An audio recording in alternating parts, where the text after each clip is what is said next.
দেখলাম কক্সবাজারে প্রধানমন্ত্রী তার বক্তব্যে বলছেন বিরোধী দল নাকি বাজেটে, জাতীয় বাজেটে মদের দাম এবং বিড়ির দাম বৃদ্ধি করে মদের উপর, বিড়ি সিগারেটের উপর অতিরিক্ত কর আরোপ করার নাকি বিরোধী দল অসন্তুষ্ট হয়েছে। নাউজুবিল্লাহ। আমরা পরিষ্কার ভাষায় বলি, প্রধানমন্ত্রী আপনার মুখে এই ধরনের পাতলামি মোনাকা মার্কা বক্তব্য মানায় না। আপনি মদ নিষিদ্ধ করেন, আপনি জুয়া নিষিদ্ধ করেন, মাদকের সমূলে উৎপাদন করেন, আমরা আপনাকে সব ধরনের সহযোগিতা প্রদান করব। বিভ্রান্তি সৃষ্টি করবার চেষ্টা করবেন, রাজপথে আমরা মোকাবেলা করব। আপনি এভাবে একের পর এক বিভ্রান্তি তৈরি করছেন। আপনি বলছেন জুলাই সনদ অক্ষরে অক্ষরে বাস্তবায়ন করবেন। আপনি জুলাই সনদকে বাস্তবায়ন করবেন না, আপনারা আপনাদের নোট অফ ডিসেন্ট বাস্তবায়নের মাধ্যমে একজনীয় বাকশালী শাসন কায়েম করবার চেষ্টা করেন। আমাদের পরিষ্কার বক্তব্য, গণভোটের মাধ্যমে বাংলাদেশের 70% মানুষ যে ম্যান্ডেট প্রদান করেছে, সংবিধান সংস্কারের মাধ্যমে সংবিধান সংস্কার পরিষদ গঠন করে সেটা বাস্তবায়ন করার জন্য যা করতে হয় বিরোধী দল আন্দোলনের মাধ্যমে আদায় করে ছাড়বে ইনশাআল্লাহ। সংগ্রামী সাথী ও বন্ধুগণ, আমার সর্বশেষ বক্তব্যের পয়েন্ট হল যে আধিপত্যবাদের বিরুদ্ধে, যে দিল্লির দাসত্ব এবং গোলামীর শৃঙ্খলকে ভেঙে 2024 সালের জুলাই যোদ্ধারা বাংলার মাটিতে নতুন স্বাধীনতার সূর্য ছিনিয়ে এনেছে, আজ বাংলাদেশের দুর্বল পররাষ্ট্রনীতির কারণে আবার সেই স্বাধীনতার সূর্য বাংলার আকাশ থেকে অস্ত নিতে যাওয়ার উপক্রম হয়েছে। সীমান্ত বন্ধ হচ্ছে, আর আমাদের শিলংয়ের মন্ত্রী সাহেব, তিনি শিলংয়ে আমাদের সীমান্তে হত্যাকাণ্ডকে ঘুরিয়ে পেঁচিয়ে বৈধতা দেওয়ার অপচেষ্টা চালাচ্ছেন। তিনি বলছেন যে অবৈধভাবে সীমান্ত পাড়ি দেওয়ার সময় হত্যা করলে সেটা নাকি সীমান্ত হত্যা নয়। আমরা জনাব সালাউদ্দিন সাহেব স্বরাষ্ট্রমন্ত্রীর বক্তব্যকে ঘৃণাভরা প্রত্যাখ্যান করি।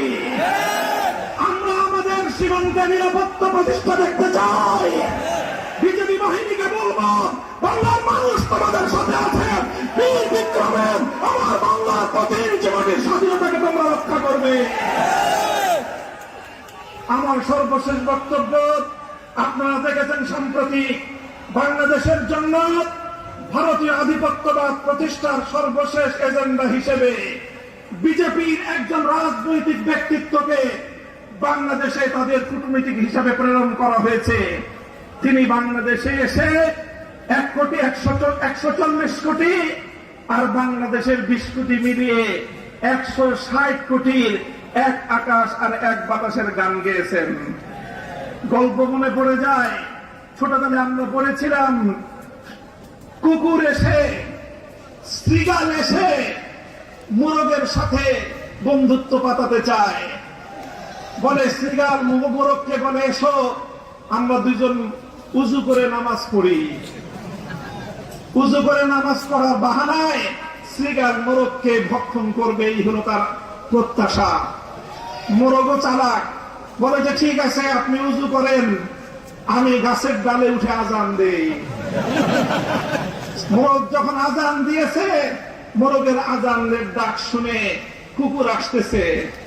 এবার শ্রীগাল পালায়, বলে যে ইমাম সাহেব নামাজ পড়বেন না, কেন আমার উজু ছুটে গেছে, আমি উজু করে আসি।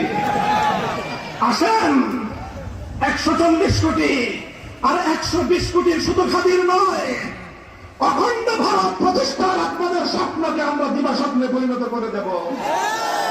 কেন শুধু ভারত আর বাংলাদেশের খাতির করতে চান?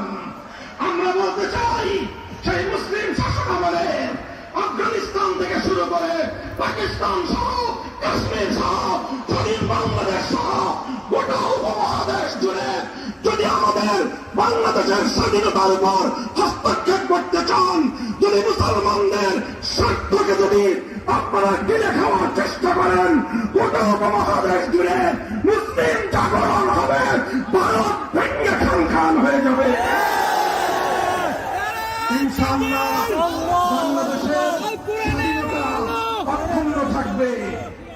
বাংলাদেশের স্বাধীনতার উপর যদি, সার্বভৌমত্বের উপর যদি কোন আঘাত আসতে চায়, সে হাত আমরা ভেঙে গড়িয়ে দেব ইনশাআল্লাহ।